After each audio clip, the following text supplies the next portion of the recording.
We're gonna put 2 minutes on the clock and see if I can cram a nearly 3-hour movie into 2 minutes. Let's go. Alright, so the movie starts and we are reminded about everything about the entity in Dead Reckoning. And not only are we reminded about the entity, but we're reminded about every single thing that ever happened in the first 7 movies.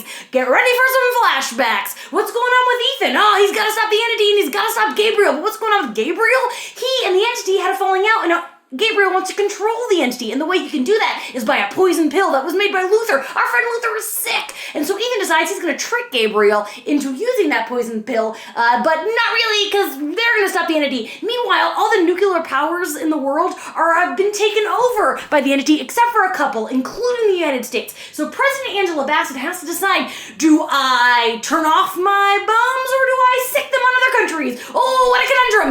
Meanwhile, Ethan is like, okay, I'm gonna go to a submarine and use these keys to get the thing in order to stop the entity. It's a lot of explanation, but we're gonna do it. We're gonna go underwater. We're gonna meet Katie O'Brien.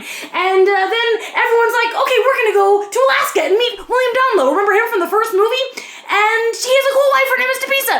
So then these Russians come and they fight, but it's okay, they win. And everything happens and they all do everything at the same time. And then Grace saves Ethan from his cold underwater situation. And they're like, yes, let's go to the vault where we can where we can hold the entity into a little thing where he can't kill things anymore. He's not a he, he's an it, he's AI. And so it's all this showdown. Oh my goodness, Shea Wiggum is here. Did you know he was Jim Phelps' son? That's a thing.